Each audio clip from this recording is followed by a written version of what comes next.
Hello.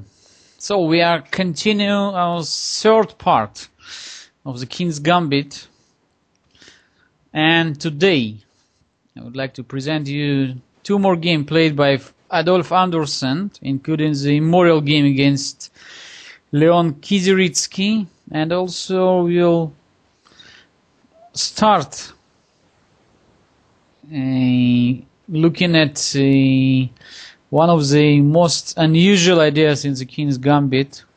I will call it Stanitz line, Stanitz variation.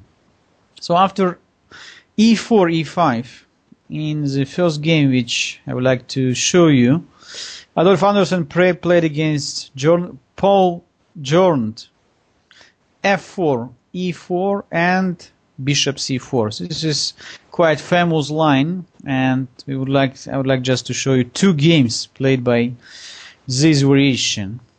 So, as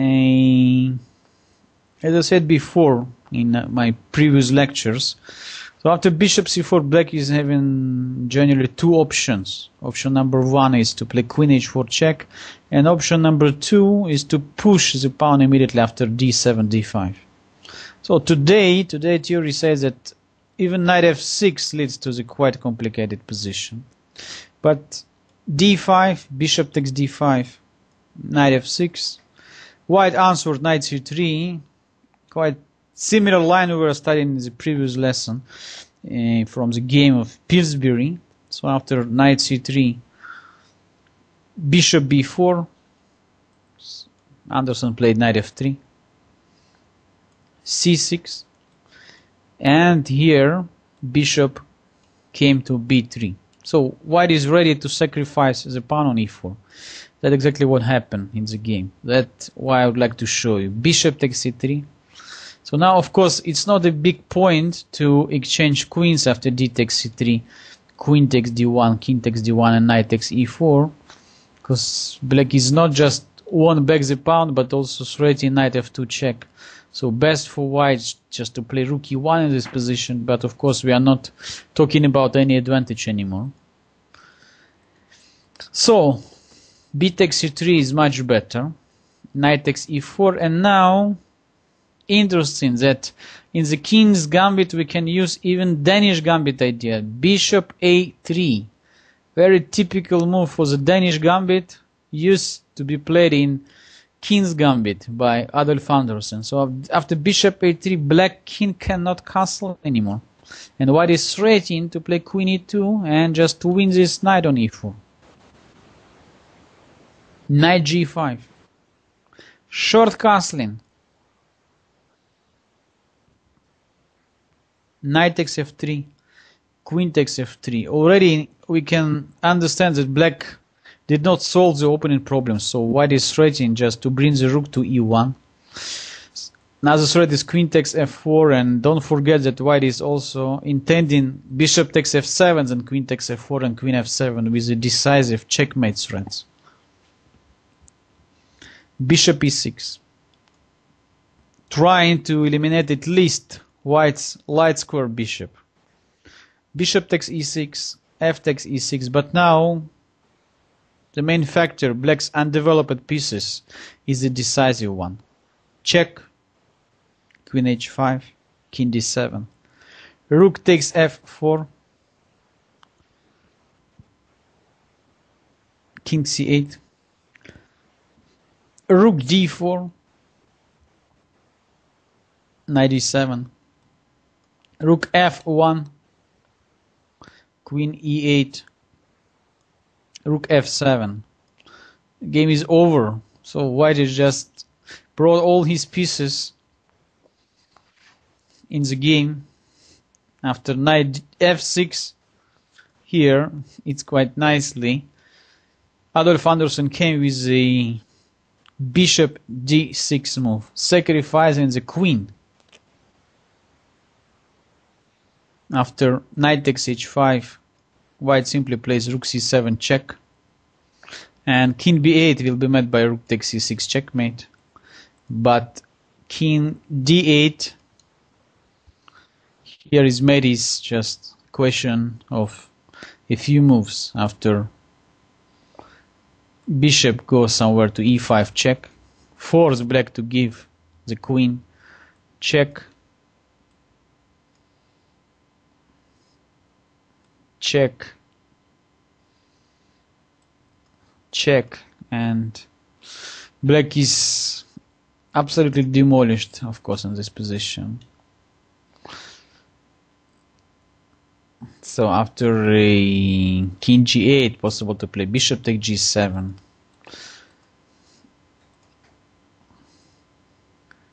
Maybe we have even better options to finish the game. I don't know, maybe to start with rook f7 and then just to play rook to e7 and bishop c7. Okay, it's easy to understand that nothing could help black anymore. Check, check, and the checkmate. So just could choose the best way for you. In the game, after bishop d6, black decided not to capture the queen, but of course it cannot solve its problem. Knight d5, and not so difficult combination came here. Rook takes d5, getting rid of the last defender of black's position, the knight. C takes d5, check,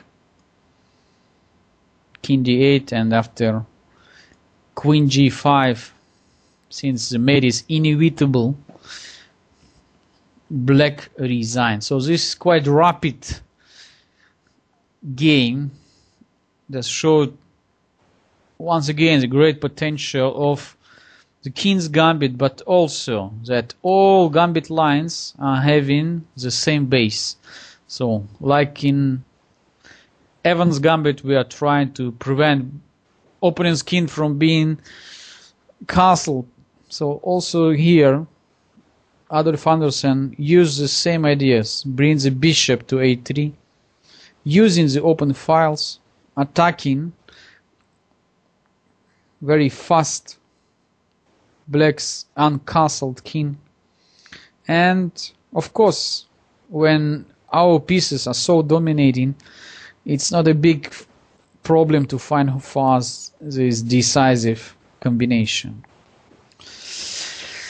And the next game, this is the most famous game in the King's Gambit.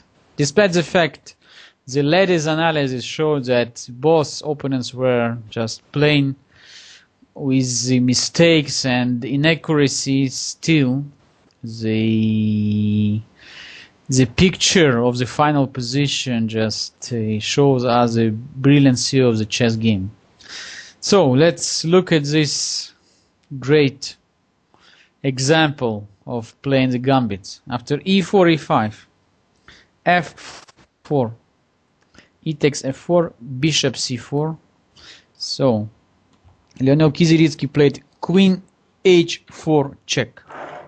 So in the previous games we checked, of course, d5 move, and I said also that today's theory recommends knight f6, even c6, queen h4. Maybe not the strongest continuation, because after king f1, white's king lost the castling rights, but after knight f3, black has to spend more tempi for moving away the queen from h4. b5. Typical style move. Black is trying to get away from the white's bishop from the a2 f7 diagonal and ready to sacrifice a full pawn. When I read the comments of Garry Kasparov about this move, because once in 1993 during his World Championship match against Nigel Short, Kasparov was asked to play this position after b5, and he said, I didn't realize what for I sacrificed the pawn on b5.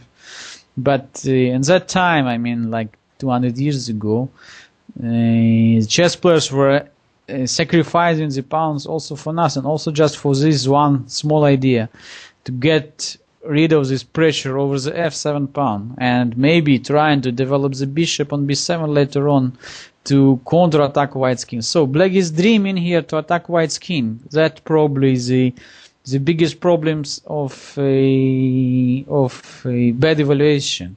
Bishop takes b5. Knight f6. Knight f3. So now black's queen is under attack. Necessary to play queen h6.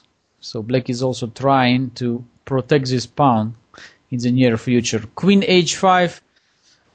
After queen h5, white still would play, of course, knight c3. Continue developing and threatening e4, e5.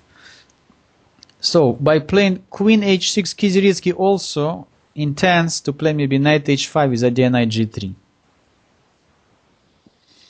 And now Anderson answered d3, protecting the pawn on e4, which was not so necessary. So today's theory says that after knight c3, white would reach just very big advantage. So with the next d4 and then e5. d3, knight h5. So what's the problem? What's the drawback of this d3 move? That this allowed black to bring the knight to c5, and then after short castling, position remains very unclear. Indeed, black played once again with the same piece, creating the threat knight g3, which from the first sign looks quite good for black, because white cannot play king f2. Look at that. Queen b6 check and the b5 bishop gone. Indeed, white is not forced, of course, to play king f2. Here, according to the theory, the strongest continuation rook g1, threatening g4 would lead to very, very difficult position for black. Already from the opening, black made too many moves with the queen and the knight. Indeed, Anderson played knight h4, threatening knight f5, avoiding knight g3 ideas, and queen g5. Once again, black is playing with the same piece, with the queen. Much better was move like g6, trying to cover the f5 square. Knight f5, c6, g4. The pawn cannot be captured because bishop takes g5. So after knight f6 and rook g1, white sacrificed the piece but got just very strong attack. h4, h5, black's queen almost captured, also trapped on g5. So white is threatening bishop takes f4. Only move for black is knight g8, which just bring us to the nice situation. Look at that. All black pieces, all black minor pieces on the back rank. So only queen is still moving. Bishop takes f4. Queen f6. Knight c3. So it's no need to be grandmaster for realizing that for one piece white is just having such a great advantage, development advantage. All his pieces in the game. Knight on f5, extremely active. White is intending e4, e5. Look at that. Oops. At the rook on a8, of course. Bishop c5. Despite the fact that black's piece is totally undeveloped and black is still trying to counterattack. So now the rook on g1 is under threat.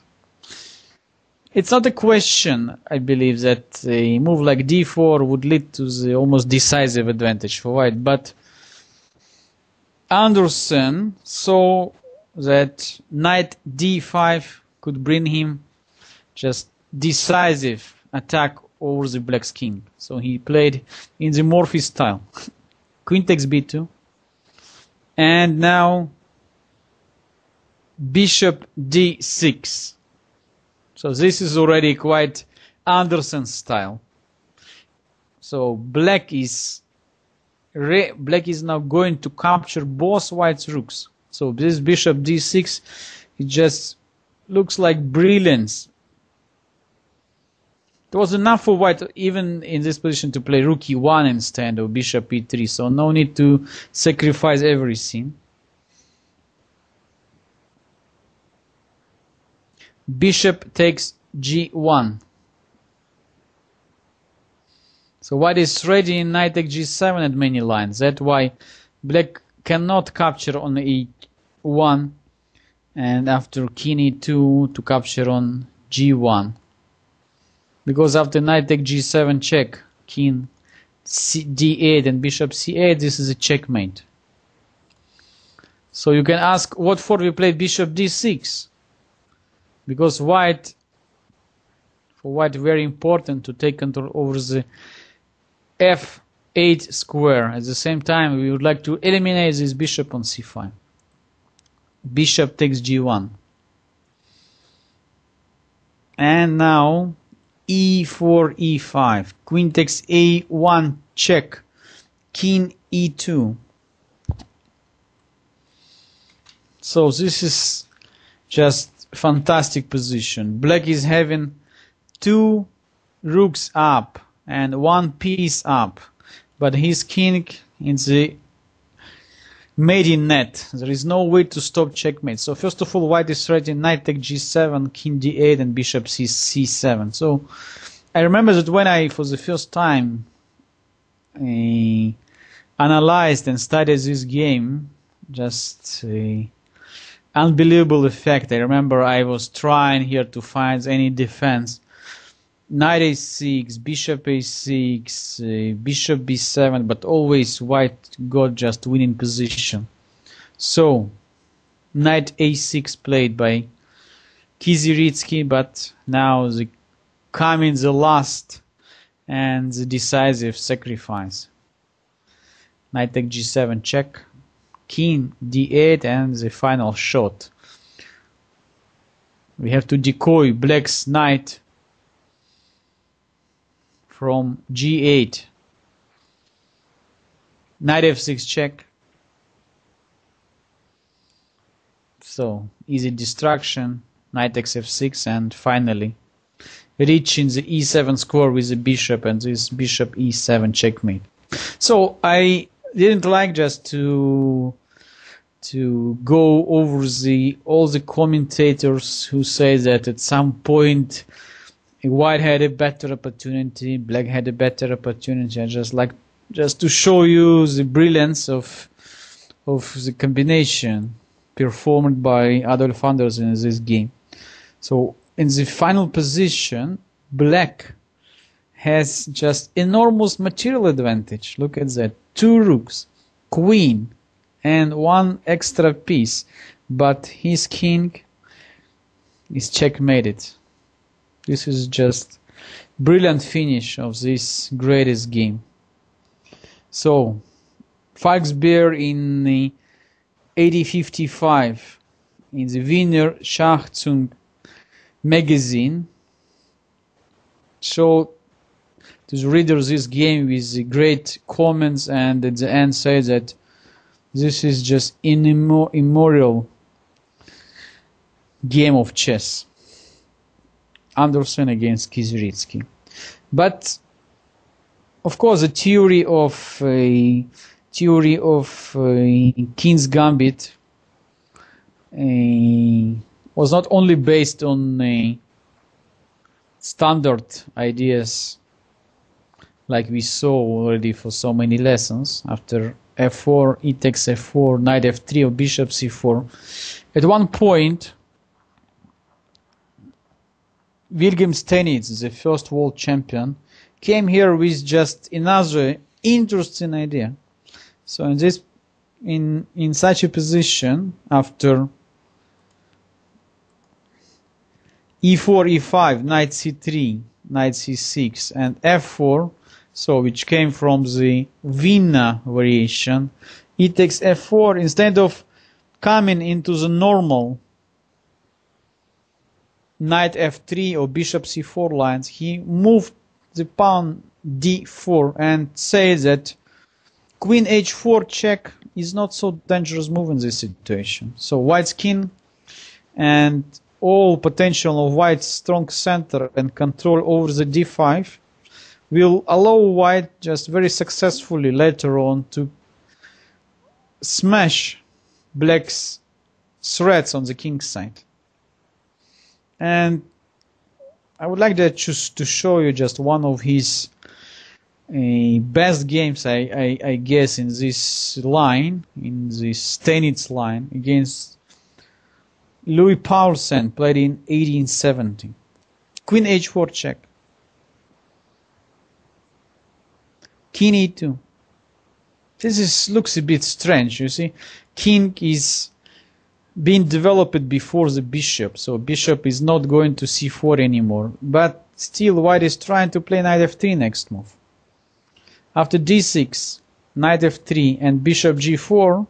So here we can see the main idea of Stanitz. He played bishop takes f4, winning back the pawn and intending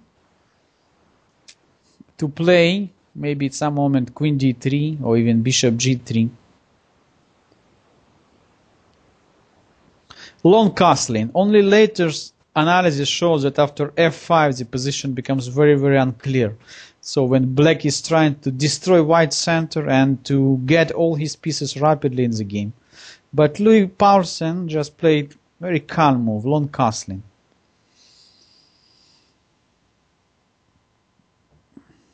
King e3.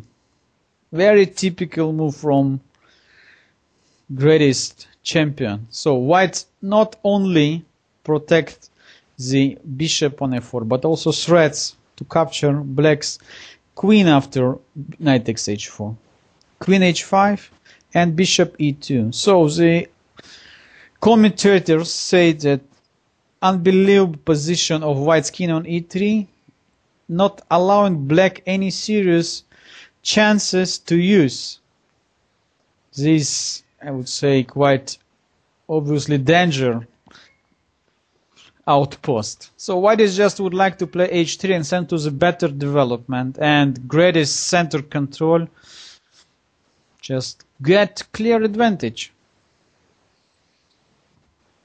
Queen a5, a3. Also from the b4, white is creating just unpleasant threats against the black's queen. Bishop takes f3, king takes f3. So after bishop takes f3, black's main point was that after bishop takes f3 could be made by g5 and then bishop g7, trying to create some counterplay. So king takes f3 played by Stanitz, and once again Stanitz is continue playing with his king. Indeed, it's extremely difficult for black to create any serious threats against this king. So this idea was quite revolution, I would say, in the theory of the king's gambit. And for many years, I would say, black just didn't find any clear solution against the Chigorin's idea. Only later on, just successful attempts by Chigorin and other players just showed that the Stanitz idea sometime could be very leads to the quite good counterplay for black. So, but in that game, Stanitz very successfully used his idea and showed just great potential in white's position. After queen h5 check, king e3, queen h4, b4. White starts his attack on the king side once again, despite the fact that white's king is on e3. g5, bishop g3, queen h6, two bishops, great control over the center. All these position factors are much more important than temporally position, I would say, a safe position of white's king on e3. b5, knight e7. So, of course, Stein is not forgetting about the main position rule. So he is controlling the file, prevent black from playing f5. Knight f6. Now it's time to move the king to the more safe place and look at the position after king g1. White's king was a standard g1 square. Rook already developed on f1. We even cannot say that the game came from the king's gambit when White's king made already so many moves, and the evaluation of the position is almost decisive positional advantage for White. White is not only having two bishops and very strong center.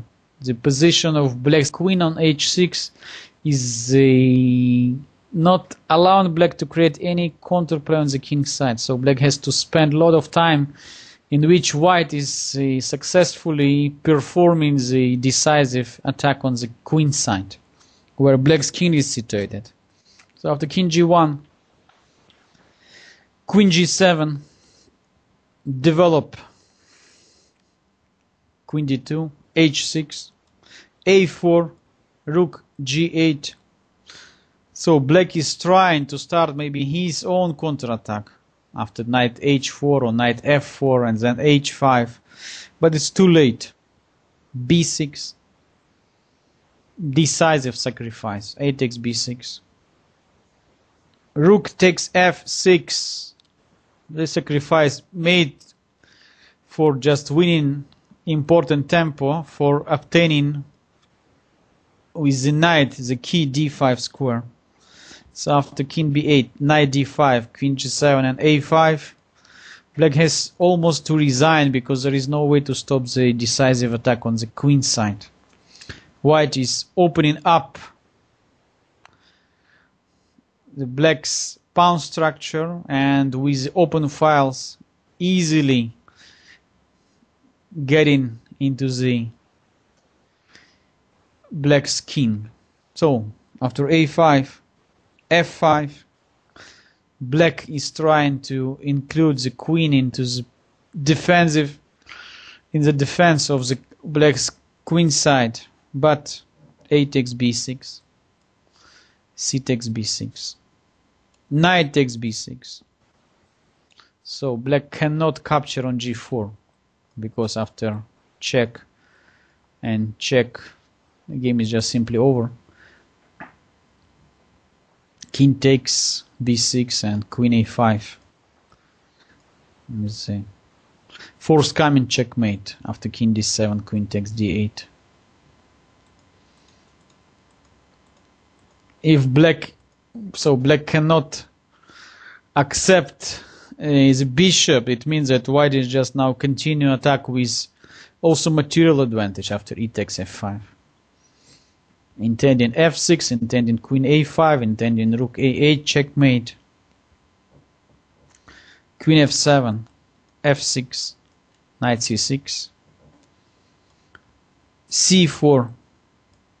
Finally, threatening queen a2, the knight d5 and queen a8, checkmate.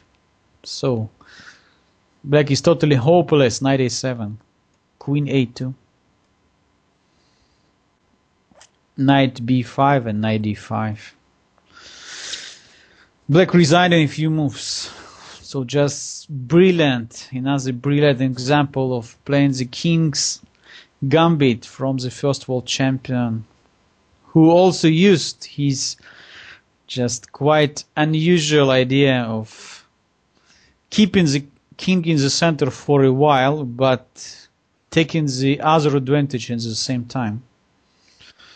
Thanks everybody for watching. If you have any question, you can contact me on www.chesslessons.wordpress.com.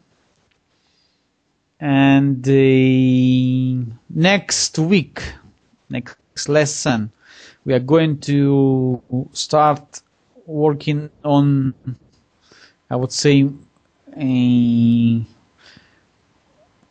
more complicated variations. I mean, more like a theory, today's theory, and connection of different lines, and how we are considering today's theory in the King's Gambit. So what could be very useful for your repertoire, of course. And I will bring you some interesting examples from the games of the world champion Boris Spassky, and one of the greatest challengers who used to play the King's Gambit, David Bronstein. And also we will look later on that today's example of playing the King's Gambit by even Alexander Morozevich and Nigel Short and other good players. So King's Gambit is still alive. And not forget that even today, David Navarro, just a few months ago, played the King's Gambit against Boris Gelfand, not saying that Vasily Ivanchuk used to play King's Gambit a few times in his practice. Thanks for watching. Bye. See you.